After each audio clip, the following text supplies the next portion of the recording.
Hi, we're going to go ahead and get started. My name is Tara Kalk.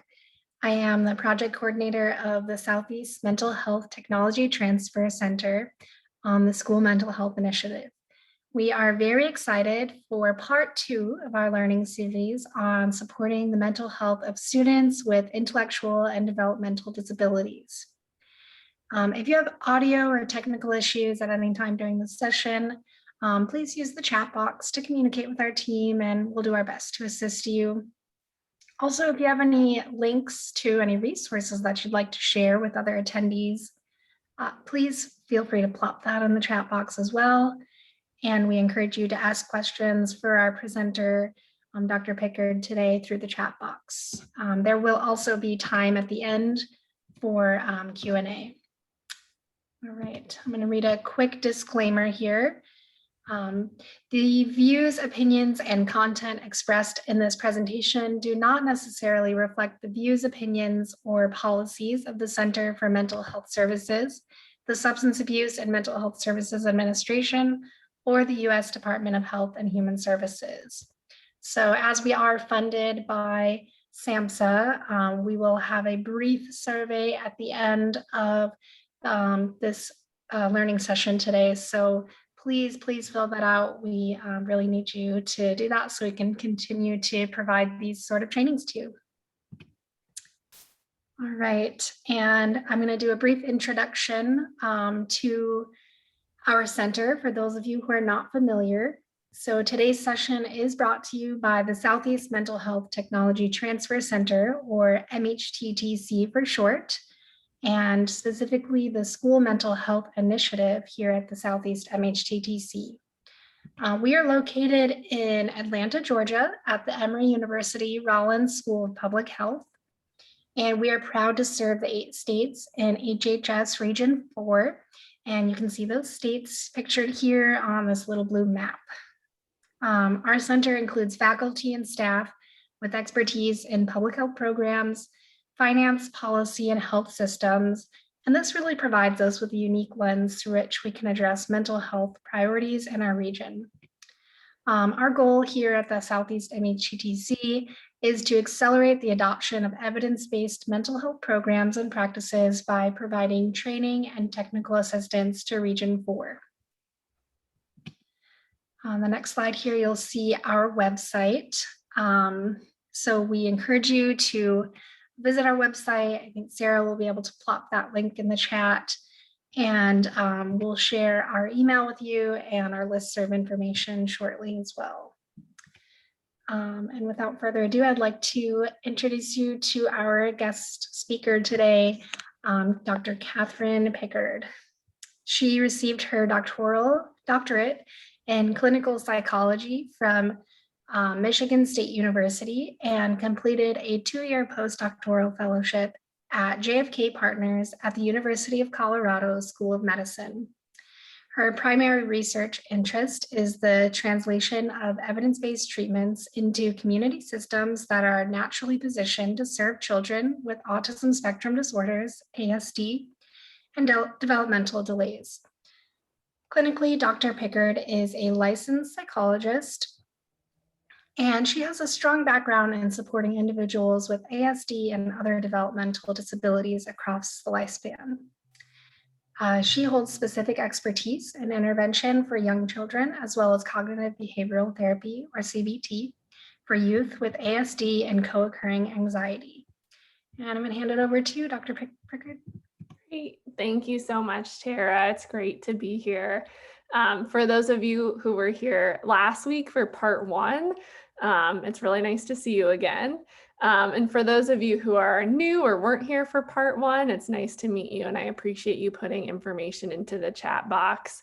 That's helpful just to understand who is on this call and what your background is in working with this population. So just a few housekeeping things before we get started. I do have the chat box pulled up in front of me, and so I am able to see comments and questions that come through. There will be time at the end of the presentation today for questions, and so we will certainly get to them then. There may also be questions that come up that I'm able to address during the presentation. So do use the chat box. I will be watching it. There will be polling questions spread throughout this presentation. And those are really just to get a sense of your experience supporting students in different capacities. One of the things that's unfortunate about polling is that there is not necessarily the option for an other response or an open-ended response. So if you feel like in those polling questions we've missed something or there's something that you would like to share, again, please pop that in the chat box. And then the last thing is that, like Tara mentioned, there will be a survey at the end of today's presentation. And so do be on the lookout for that. That is really helpful for us to get your feedback. So without further ado, we will dive into part 2 of this webinar series. So part 1 last week covered, what does it mean to be a student with IDD who also has co-occurring mental health challenges? So what does that actually look like? And why are those kids so vulnerable to developing mental health challenges? The topic area itself is broad, and so we honed in on autism spectrum disorder as a specific IDD, and we also honed in on anxiety. For part 2 today, we'll be transitioning to talking about how do we support these students, right? So it's one thing to identify them, it's another thing to support them. And so the objectives for today are to provide an overview of evidence-based approaches and practices that can be used within schools to support the mental health of students with IDD. And it will also describe some challenges and solutions when implementing these practices in school.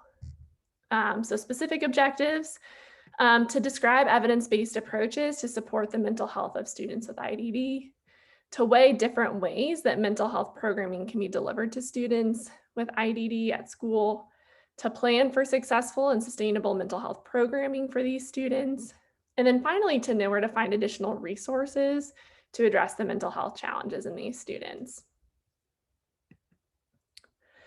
Just a roadmap for what this presentation will look like. So like the presentation last week, we will be talking broadly about mental health supports, but I find it most helpful to get concrete and really kind of hone in on something specific. So we'll be starting off talking about one specific evidence-based approach, cognitive behavior therapy. And we're talking about what those core components are of CBT, and how it's been adapted to meet the needs of students with IDD. We'll then be transitioning, and I'll be providing a case study of how CBT could be implemented within schools. And this was taken directly from work that I did prior to moving to Georgia in the Colorado school system. And then importantly, we'll be talking about some of the factors within that case study that impacted how easy it was to do CBT within school systems. And then wrapping up with some of those resources. So to start off, before we dive into mental health programming and cognitive behavior therapy, I thought it would be useful to launch a few polling questions. Some of these are similar to the questions that we asked last week, but I think with a new audience, again, helpful to gauge what your own background is, how often you support students with IDD, and specifically how often you support students with IDD who also have mental health challenges. And so you should see those polling questions come up. And so if you could take about a minute or so to complete those, I'll then share them back out just so you have a sense of who else is on this call.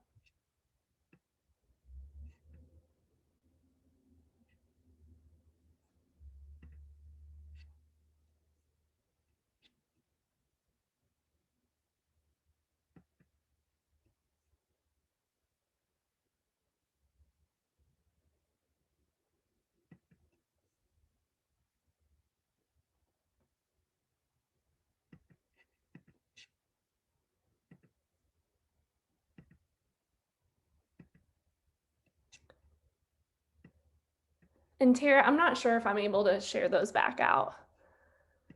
I don't know that I have the option to do that for whatever reason. Okay, yeah, I think we are still waiting on, we've got about 25%. Cool. Awesome.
All right, I'm going to go ahead and close the poll.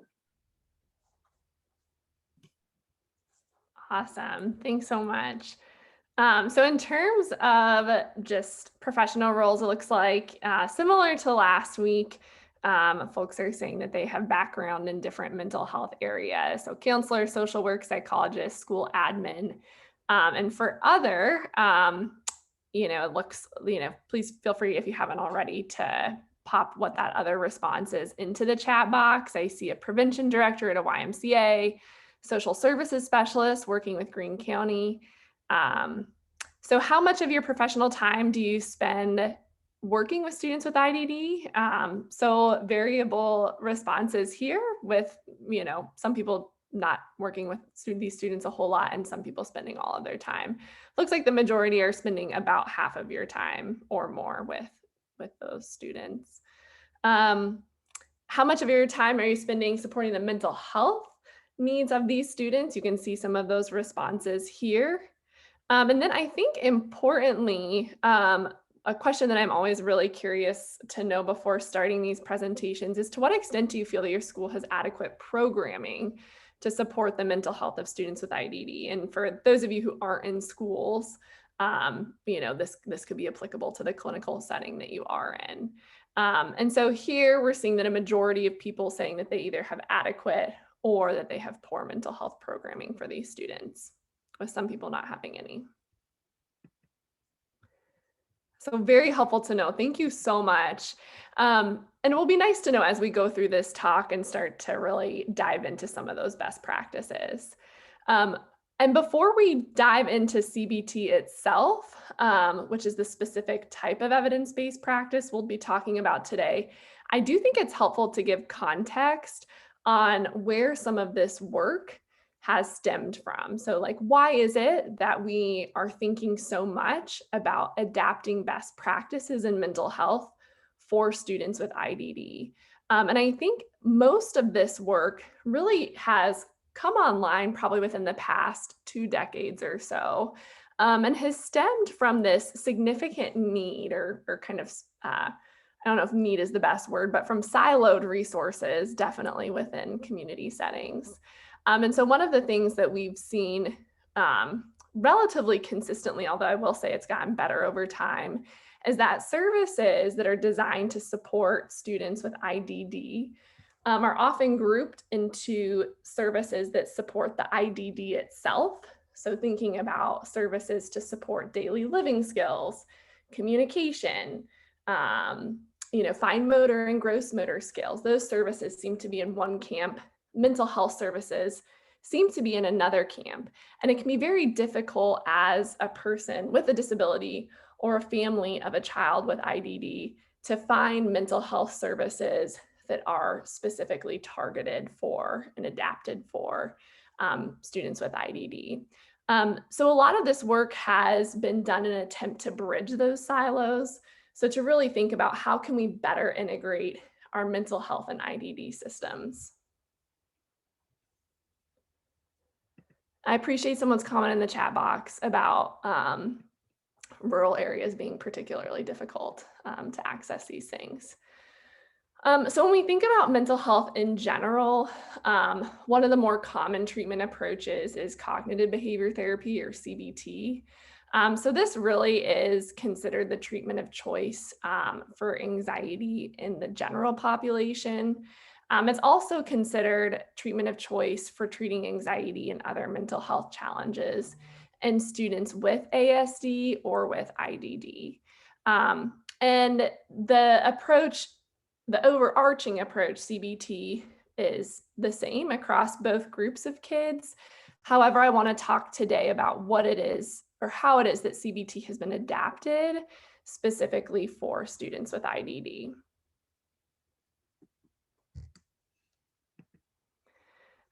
So just a little bit about CBT itself. So if you look at research specifically within the world of autism, and I use autism in part because we see the largest body of research within that field specific to mental health, and because it's an attempt to kind of funnel this overarching concept of IDD into something more specific. When you focus into that body of research, one of the things that you see is that across many studies that have looked at how well CBT works, you'll see that on average, CBT has what they call a moderate effect size. So an average effect size of 0.68, which means that youth who receive CBT who have autism have moderate reductions in their anxiety and emotion regulation symptoms. Now, one of the things that I struggle with this research is it's hard to know, what does it mean to have a moderate reduction in anxiety symptoms? Like, what does that actually look like? And so I do want to talk about what that might look like within school settings. But this slide is here just to show that, over time, there's been more and more research looking at CBT in this population, and it's been relatively unanimous in its support for CBT helping kids with mental health challenges. Just a few examples of CBT curriculums. Some of these are, I know, at least in Colorado, were used within the school system. But examples include Facing Your Fears, the Coping Cat curriculum, Zones of Regulation, and BrainWise are ones that came to mind immediately.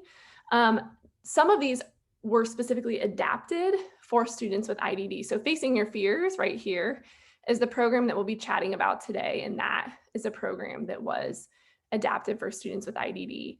There has also been research on Coping Cat, Zones of Regulation, and BrainWise in students with IDD as well, even though they weren't necessarily designed for that population.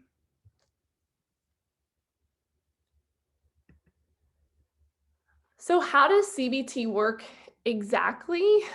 So this is a slide that we talked through last week, and it really just breaks down for anxiety specifically, what are the core symptoms that we might see? Because CBT targets these core areas.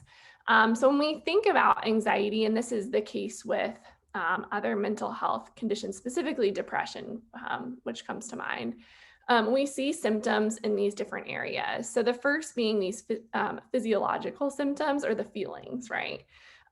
So we see kids who will say, my heart was racing, I felt shaky and restless,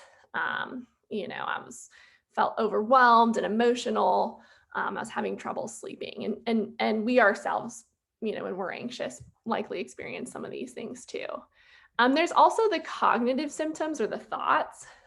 So cognitive distortions, those just mean really viewing a situation as being overly negative, right? So really kind of interpreting something in a way that makes it seem anxious, even if it's not. It also includes things like negative self-talk, rumination, so getting stuck on some of those worrying thoughts, and self-doubt. And those things often lead to some sort of behavior, right? That could be avoidance, it could be withdrawing or kind of pulling back from a situation, or it could mean something like reassurance seeking. So like asking lots of questions like, did I do well enough? Was that okay? Is my mom coming? Is this test going to be hard? And so we see all these three symptom areas relatively consistently. So then what does CBT do about that? So if our assumption is that when someone is anxious, they experience these core areas of difficulty, CBT then attempts to target those core areas. And so what it would do is target someone's physical feelings of anxiety, their thoughts, their anxious, worrisome thoughts, ultimately hoping that those two things will help them have more brave behavior or not let anxiety get in the way so much.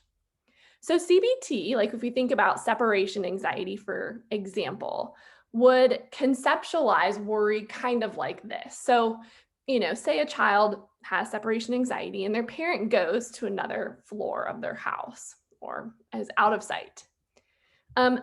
What might happen is that child has some worrisome thoughts like, oh my gosh, where'd they go? I need my parents to be okay. Something bad might happen to them. that might make them feel sweaty, their heart might race, they'll get a headache. Any number of things might actually happen.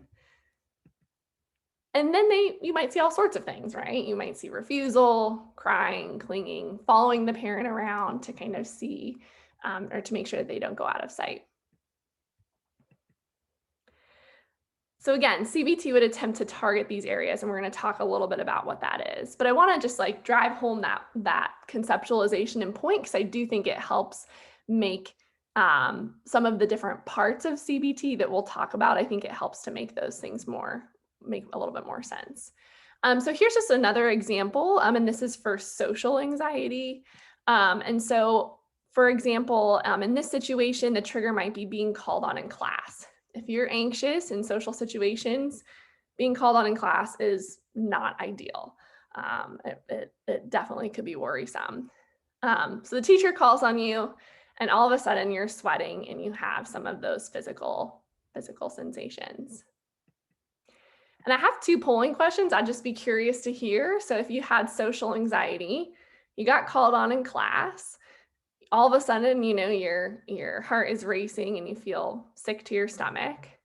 I want to hear from you what some of those thoughts might be. And some of these are in the polling questions, and some of them may not be. So if you don't feel like the polling adequately reflects what a child's thoughts might be in that situation, feel free to type them in the chat box.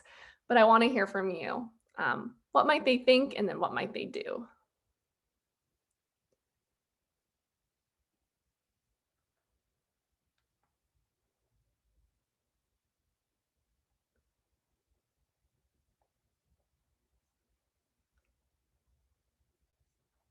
Yeah, I appreciate you also popping ideas in the chat box.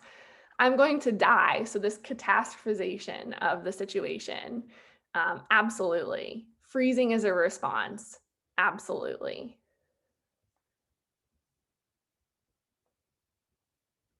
So I'm just going to share this back, because I think, I'm not sure that there necessarily was a right or wrong answer to this, since all the options in the poll were actually, potentially anxious reactions. But for those thoughts, a lot of you said, I don't know the answer. Everyone's looking at me. I'm going to sound dumb.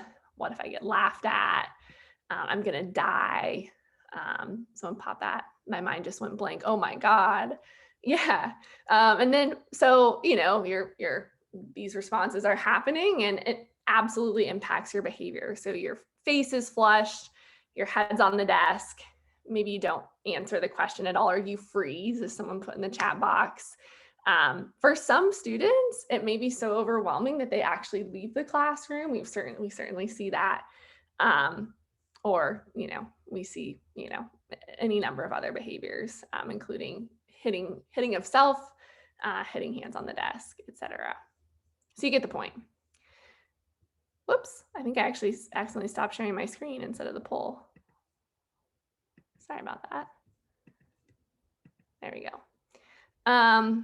So, again, the point here is that when we think about CBT, we're really thinking about these physical, kind of physiological feelings, these thoughts and behavior. And so how does CBT actually target those symptoms? And I'm going to talk about each of these in a little bit of detail and just give examples of what it might mean in practice. But all CBT programs, irrespective of whether they are for neurotypical youth or students with IDD, they usually involve these types of core components. So the first is psychoeducation. And then there are all these like kind of fancy terms that we'll talk about. Somatic management is a term that's often thrown around.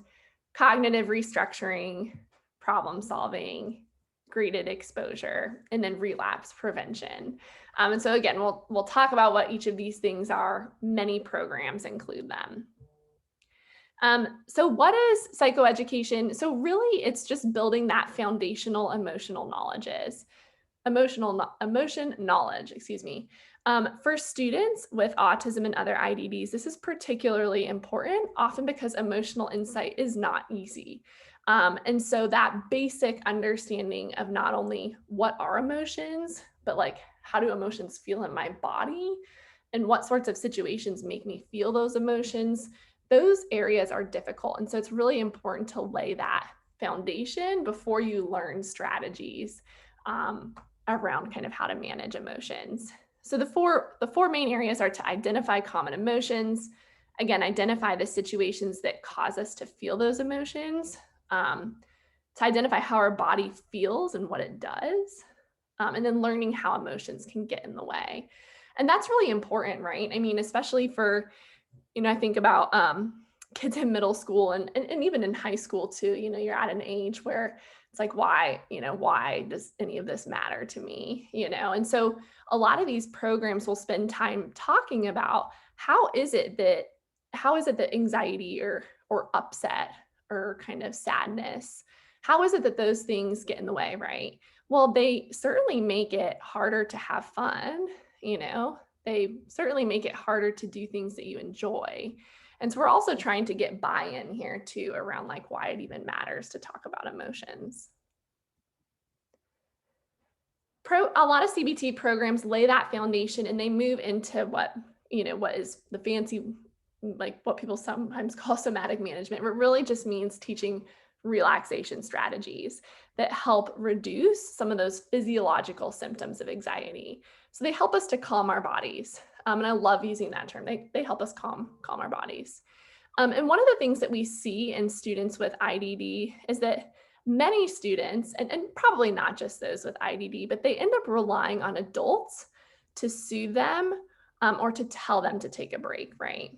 And so what we're really trying to do is to teach them relax, relaxation strategies in a way that makes sense. And we'll talk about what some of those could look like using visual supports.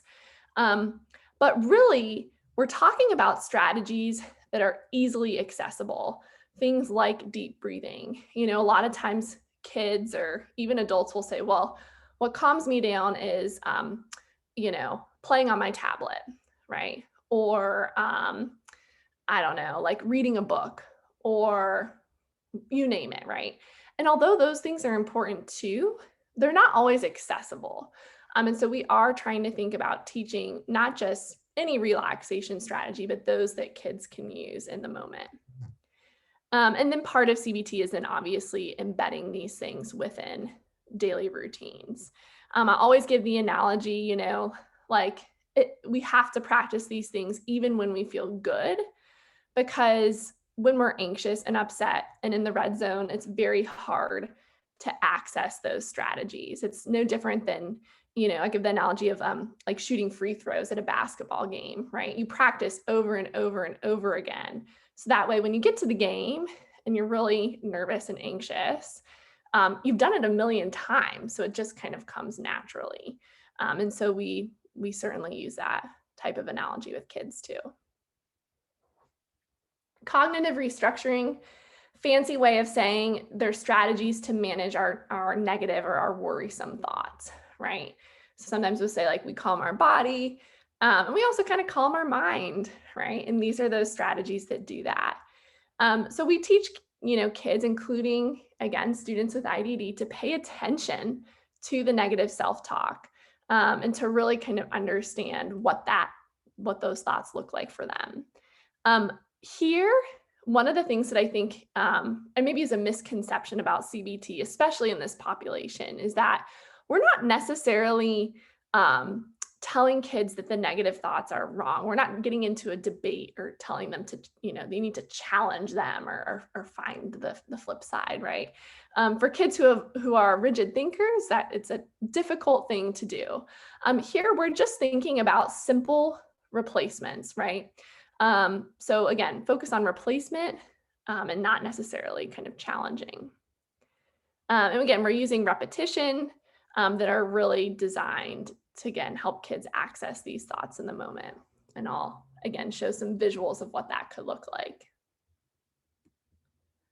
And then finally, a really important part of CBT that I think is not easy to leave out, but that you see in some programs and not necessarily in others, is graded exposure. And really what that means is just facing your fears a little bit at a time. And so we're saying, we're going to teach kids all these strategies, right? Graded exposure is where we help them to actually apply those skills. And for students with IDD, that practice and that repetition in situations that are a little bit challenging is important. This is where we see the heart of change in CBT. And oftentimes, again, I've already mentioned this, this is the kind of aspect of CBT that folks are least familiar with or have kind of less experience doing. So what does this actually look like when it's applied to students with autism and IDD? So typically, a number of different modifications are made. Again, some programs, like the one I'm going to be talking about today, was actually designed for students with autism and IDD, and so these strategies or modifications are embedded in it. But even if like not all programs are, and there are many modifications that you can make to support students in learning these strategies. And these may be modifications that you already use and are already familiar with. And so as I talk through these, I'm also going to show a couple of examples. If there are things that I'm missing or that you do with students, please pop them in the chat box. So again, with CBT, the basic CBT content is unchanged. So we're still hitting those core components. But we're really thinking about a few things. This third bullet point is important. So integrating, a lot of times parents will ask, well, does this program target social skills too? They're really not necessarily designed to target social skills, but oftentimes we are trying to embed some of those skills in these types of programs. If the program is delivered in a group format, which not all are, but some are, we're using token reinforcement for positive group behavior. You could also do this individually, right? So earning stickers or whatever. Visual structures and predictability, right? So each session of the CBT program has a structure that is displayed visually and that kind of stays mostly the same throughout the course of the curriculum to really kind of lay that foundation and set those expectations. And then pacing is more flexible, right?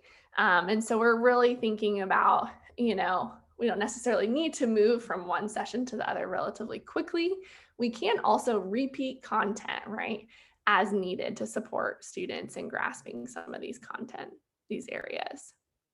Whoops, another slide.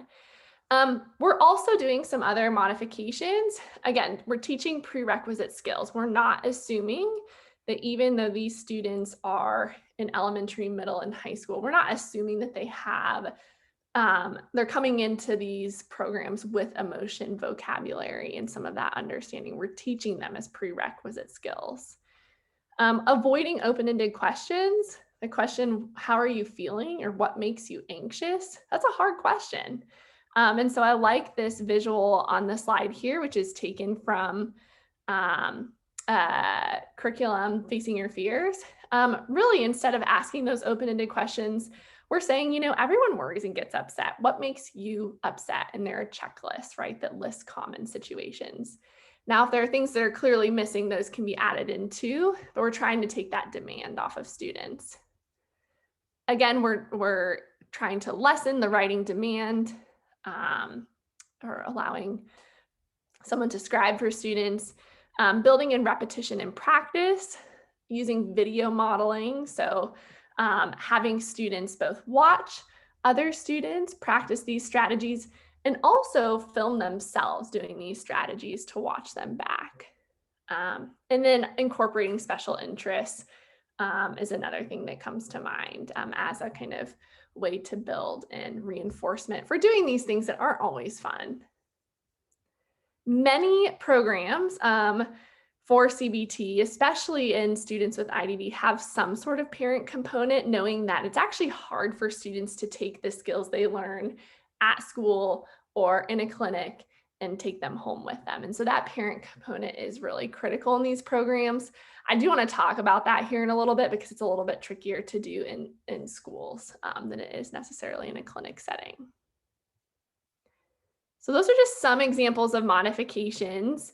Again, if there are others that come to mind that you use when working with students with IDD, do share them in the chat box. I think it would be helpful to just get a sense of how you kind of modify your approach to teaching these kids.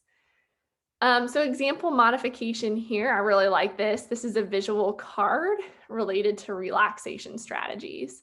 So this specific student had picked a few strategies that supported them in feeling relaxed. One was breathing, getting a drink of water, squeezing a ball, and doing chair yoga. So yoga in their seat in class. And so they're, basically this visual helps them to really pick one. They're laid out, and it's kind of a concrete way to say, okay, I'm going to practice deep breathing. I'm going to choose that. Same with cognitive restructuring. So I love this. So we're really just saying simply like, what are some of the strategies that you can use to calm your mind? Or what are some of those go-to phrases that you could use to calm your mind? And so again, we're not necessarily challenging them.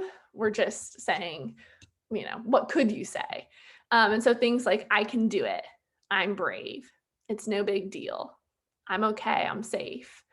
And so kids are able to then choose one of those strategies to practice. So they might calm their body, they might take some deep breaths, they might then choose a phrase, I can do it. And those are examples of some strategies that might help them to address some of their anxiety symptoms. I just want to go back really quickly. And I potentially could talk about this a little bit more, and I don't necessarily as much today, but I just want to emphasize again that these are the core strategies: calming your body and calming your mind. After you learn those, again, we're moving into actually practicing them. And what that looks like obviously varies by child. So if a child has social anxiety, for example, the one that we just talked through, and has a whole lot of trouble talking in class or being called on in class, we're then going to slowly, with collaboratively with the child, think of some different situations that they can practice the strategies that they learned in. And kids have a lot of say in what those situations are and the order in which they practice them.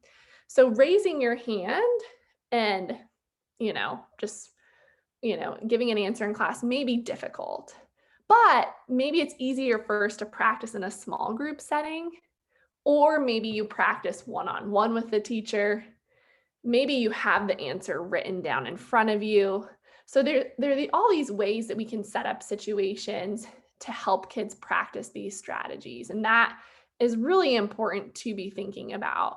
And the program that we're going to be talking about in a little bit does have specific sessions that are devoted to that practice or that application of skills.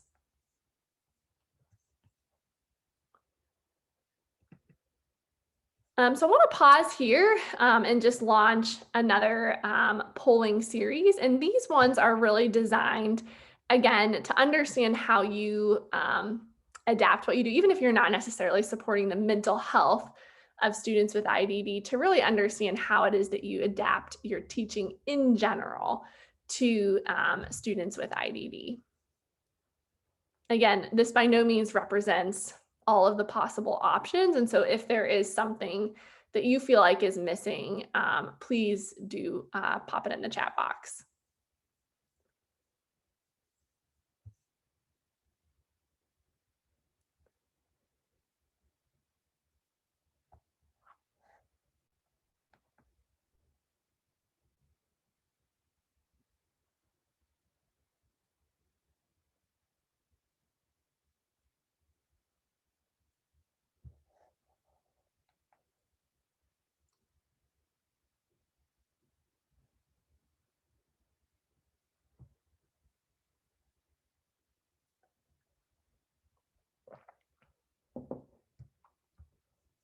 All right, I'll just give it a another like 10 seconds and then I'll share it back. And again, feel free to use the chat box if some strategies are not listed here.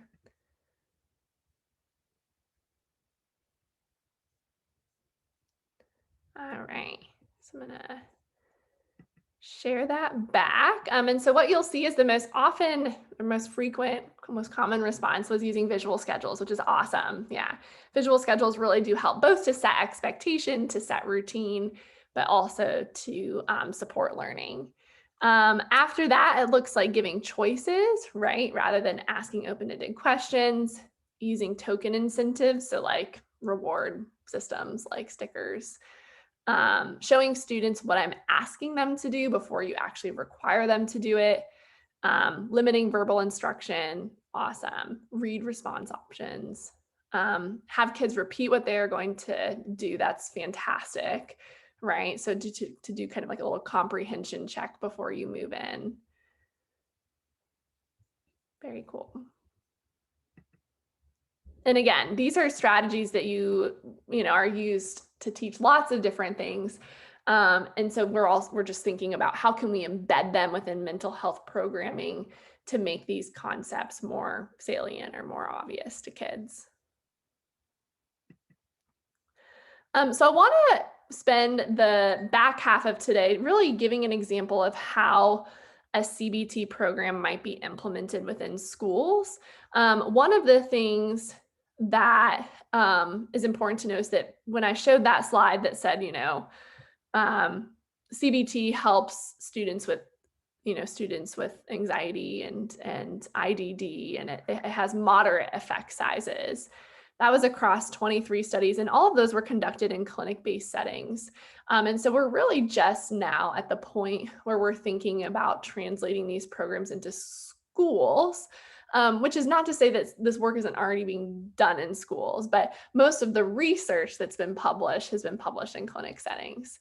And so why, we talked about this last week, why do we care about, these programs within schools? Obviously, most students, so about 75% of youth with IDD are actually already receiving programming within public schools through something like an individualized education plan. And so we're really thinking about if kids are already accessing services in school, they're already going to school, why can we not support their mental health in schools, knowing that, many students and families, like someone had mentioned earlier, experience significant barriers attempting to access these services in other clinic-based settings, either because they live in rural communities, because insurance is not covering those services, because transportation is a barrier, because there aren't enough providers.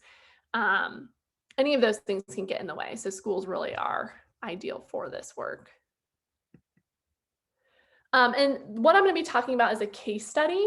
And this is with that Facing Your Fears program that's designed for students with IDD, with ASD, and with anxiety.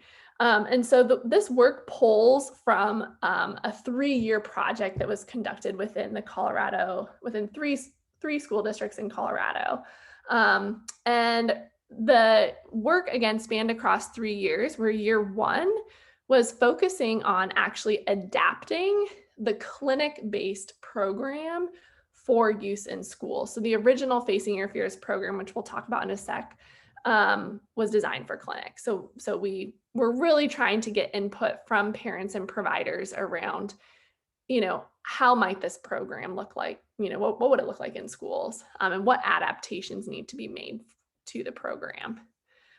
So all those adaptations were made and then it was piloted. So it was just tried out with 9 school teams and 29 students with an IDD and anxiety. And then in year 3, it was ramped up across 27 schools and 81 students. And for that specific year, we're really trying to understand not only does the Facing Your Fears program work, but does it work better than what we're going to call kind of usual care? So does it work better than what students might get otherwise for their mental health needs? Most of what we'll talk about today is in this year 3, and some of the lessons that were learned from that year. So this breaks down that Facing Your Fears program and the clinic program versus the program that was adapted for schools based off of input from school teams and families. So the clinic program is a 14-week program where sessions are 90 minutes. It's delivered in a group format, which I think is there are a number of benefits to that, although it could be done individually too. In those groups, there's about 4 to 6 families. It's usually delivered by a psychologist, and parents are there each session and are involved in different ways. The school program was adapted relatively heavily, and so it is a 12-week program. It does meet weekly, but the sessions are 40 minutes, and I would even argue 30 to 40 minutes. We're really trying to think about how can we embed it into the time that kids are already getting services in schools. Student groups were a little bit smaller. There are 2 to 5 students. And instead of just psychologists doing this program, it was interdisciplinary school providers. And so we'll chat a little bit about who that was. But broadly, we're talking about a whole lot of different people, right? Because that's the beauty of schools, is that kids are served by many different disciplines.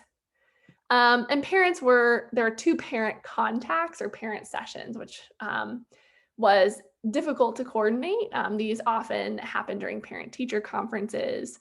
And as COVID unfolded, I guess the one of the benefits of some of the things that happened during COVID is that, we were able to move some of those parent meetings to Zoom. So parents didn't have to come into school. This is an overview of the program. It mirrors other CBT programs that we already talked about.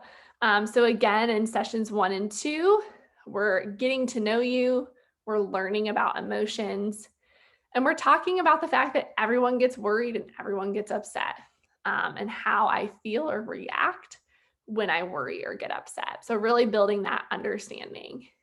And then in session 3 and 4, we talk about the time that's spent worrying. Again, we're trying to hit home that, when you're worried and upset, it takes time, and it takes time away from having fun. We have kids externalize their worry into a worry bug.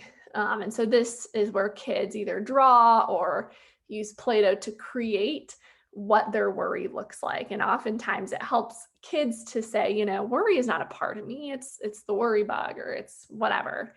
So they spend some time doing that. And then we help them to actually measure worry and upset, and learn deep breathing. Sessions 5 and 6 are all about those strategies. So again, we're learning to relax. We are, also learning about some of those worry, we call them active minds, but worrisome thoughts, and helpful thoughts. And then we start to put it together and come up with a plan to get to green. So when you are feeling anxious, what are those strategies that calm your body and calm your mind that help you get back to, the green zone or feeling good? And then finally, the back half of the program is about then taking those strategies that you learn and applying them in different situations. So we work with kids, or school providers work with kids to come up with different situations to practice their strategies, starting off ones that are no big deal and that gradually might get a little bit harder. Again, with this idea that that being brave is possible, and being brave actually most of the time results in having more fun.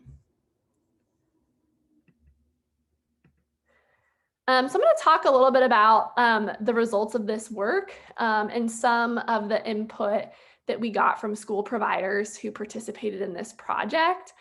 Like I mentioned previously, this work was implemented across 27 schools in Colorado. And the providers themselves, this actually does not capture all the different provider types, but this section down here, obviously, there were school psychologists, social workers, counselors. But what was really neat is that there were also a fair number of speech language pathologists, special education teachers. There were also a couple of occupational therapists and behavior specialists who were providing Facing Your Fears to their students. Again, to really think about how do we expand the reach of these programs, and how do we embed mental health services across the school day and across different types of services. So before I talk through what providers had to say themselves, I just want to talk about the actual, like the more, some of the other outcomes in this third year. And those outcomes were that school providers showed improved knowledge of CBT. So we saw that over the course of the year, they certainly knew much more about kind of what it looks like. 13 fall schools delivered Facing Your Fears, and 14 delivered them in the spring. And school teams did a really nice job delivering this program. And so you'll see this third bullet point here.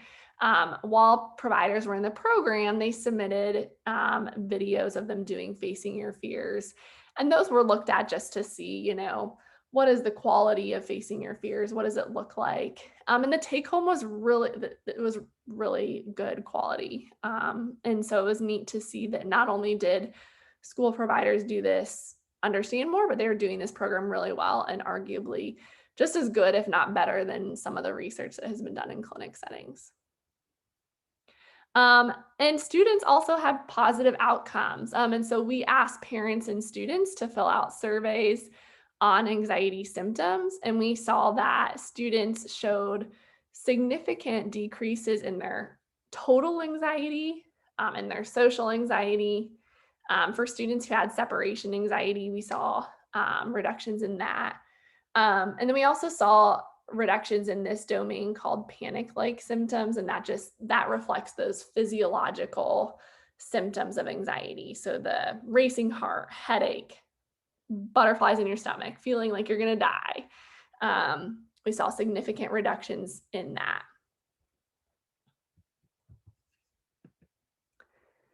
So we then asked school teams, like, tell us about how this worked, right?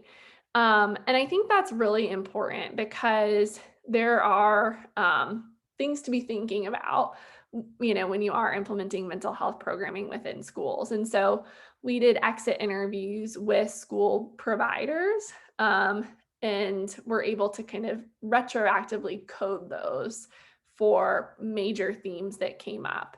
And we asked questions like, how was it to do Facing Your Fears? What made it easy or hard to do it? And talk us through kind of how you're planning to use the program in the future. So some of the main things that came up, and I'm going to chat through or talk through what each of these mean. One main theme that came up with was accessibility.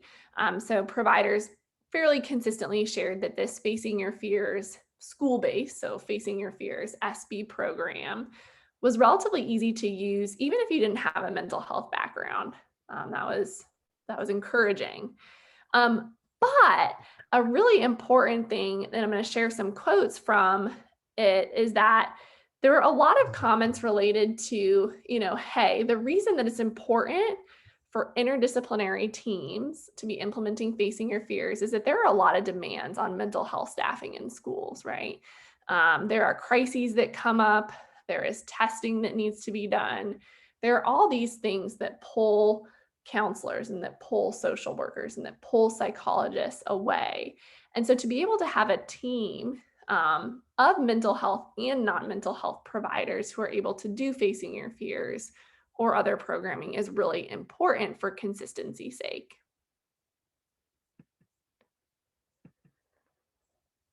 Providers talked a lot about how they scheduled Facing Your Fears. Obviously, that's difficult. Many school teams implemented this in a group format.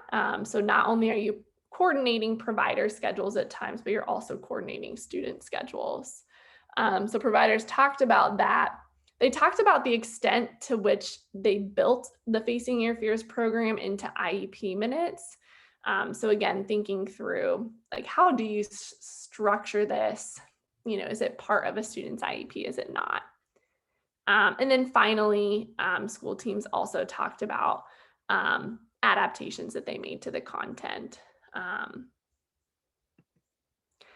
So I want to share some quotes that came up when implementing or from providers. And so this is one that just represents the mental health staffing theme. And so this provider shared, I think it's kind of inherent in our school situation that the one thing that we never depend on is the mental health staff being there. And I think that was true for so-and-so's group as well. We never count on mental health being there because they might get called away for behavior or a student need. So again, we really need to be thinking about kind of staffing and how to support programming that's being implemented.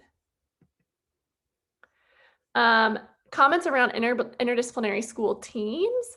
So I really like this quote. As a special education teacher, I don't have any training in CBT beyond this program, but it still felt so easy to pick up and use.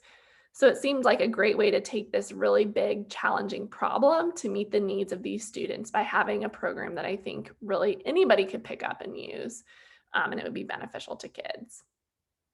So accessibility is key, especially for folks without a mental health background. And then, I mean, not surprising, right? I mean, I think mental health programs can be implemented or delivered in lots of different ways. And we had providers share that, even though the program was designed to be 12 weeks, they ended up stretching it out. So we ended up stretching it to 15 sessions. I think because we broke up some of the lessons, and our sessions were we had a couple sessions that were closer to 60 minutes when all was said and done. So I think it's just a nice way of highlighting that even though some of these programs, clearly break up, that it's 12 sessions or 12 modules or, 10 lessons, that they can be done in different ways.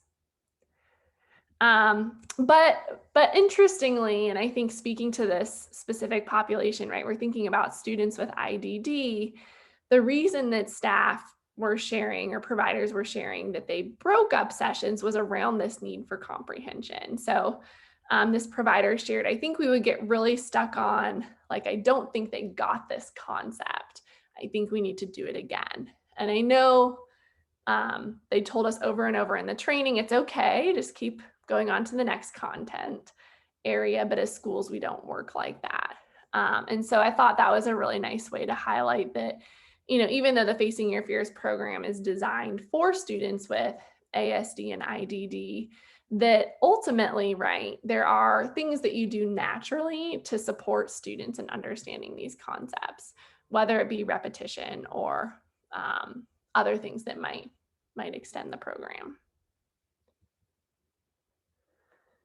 So some implementation lessons that were learned along the way. So we learned a lot of things, I think. But the first is that, obviously, I think, when you think CBT and anxiety and depression and all of these things, you think counselor, social worker, psychologist. And one of the things that we learned is that interdisciplinary providers can do Facing Your Fears just as well, right?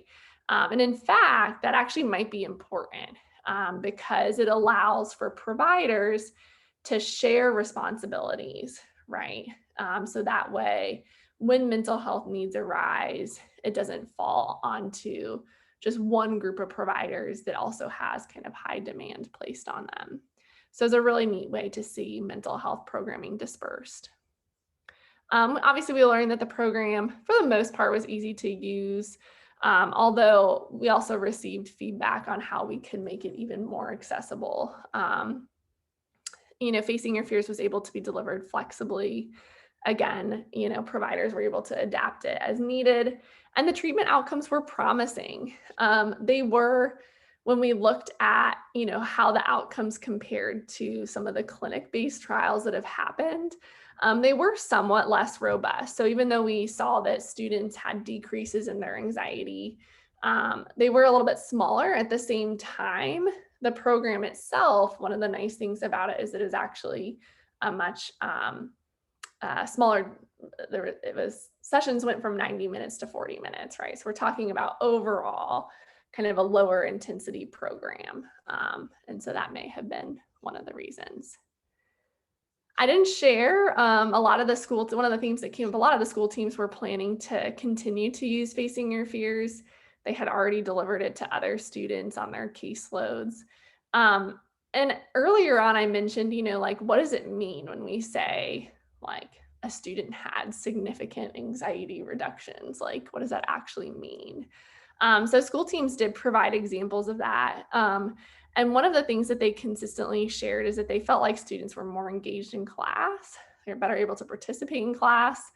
They gave examples of students who, for example, participated in a class play who had relatively intense social anxiety. And so it was a really nice way to hear, yes, obviously on these surveys, students said they were less anxious, but like, what does that actually look like in schools? And we're seeing that, a lot of the times you're seeing, more participation, more engagement. So I want to pause there and just launch. This is a final polling series, and it's really designed to understand some of the barriers that you might experience implementing mental health programming, and also recognizing that this is it's an important topic. There's also so much to cover, when we think about mental health. So today focused on CBT specifically for anxiety and emotion regulation more specifically, but what else? What other topics come to mind that would be important to cover in a webinar like this? This is our last polling series. I do want to talk through some different resources after we do the polling series. And we will be launching the GIPR survey here in a few minutes. And so if you're able to stay on to complete that, that would be awesome. So yes, please take the time to complete the poll and I will share it back with you here in a second. Again, if there are specific topics or specific items that are not captured in the poll, please feel free to use the chat box. I'm fully cognizant that this may not capture everything that you all experience.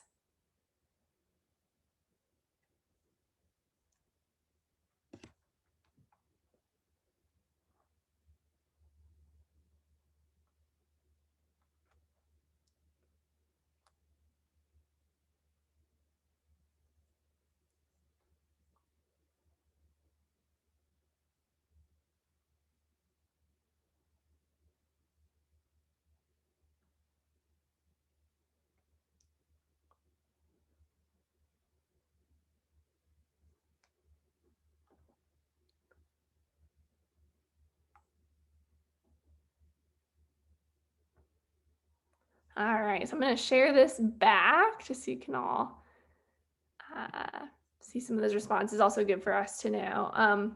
But one of the questions that we asked was just what are some of the barriers that you face, providing mental health programming to students with IDD. And we asked this question last week too. Some of the common responses are kind of mental health staff shortages. Maybe the mental health programming isn't prioritized.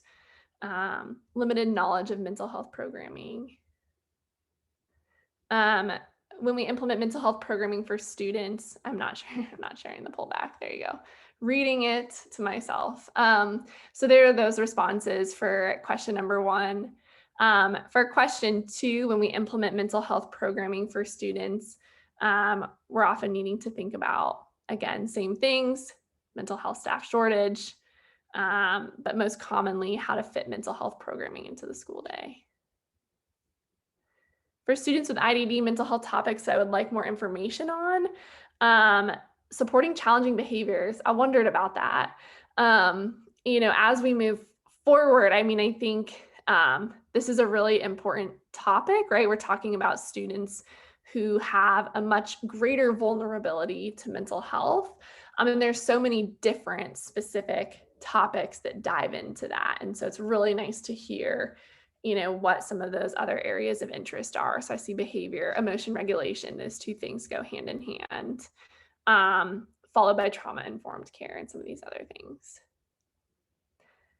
All right. And then for those topics, it sounds like informal strategies would be most useful. That's great to know.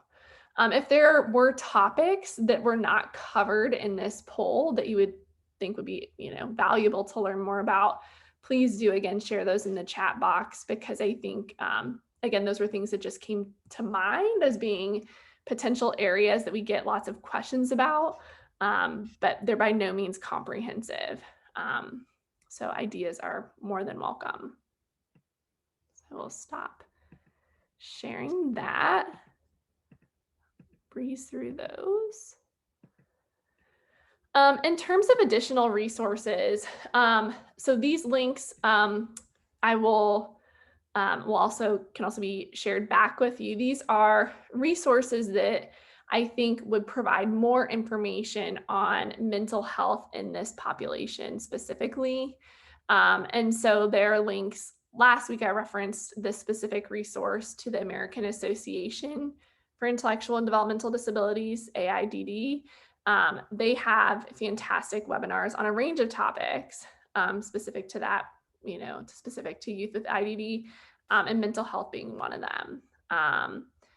Obviously, there is a UCD, so the Association for University Centers on Disability. So many universities across different states have departments that are dedicated to developmental disabilities and IDD. And this website houses a lot of resources related to those centers. If you're interested in learning more about the Facing Your Fears curriculum, a link to the University of Colorado School of Medicine, which is where the JFK Partners Center is. And that was really developed to support people with IDD across their lifespan. And it focuses specifically on mental health needs. I'm just reading the chat box here. Yes, so Judy had said, so often we see behaviors that could be addressed at an early age, but there's not staff and time available in the young childhood setting to really have an impact. We certainly see that. And that makes it very difficult, because as kids get older, those behaviors are certainly harder to support for many different reasons. All right, contact information here. We do end references.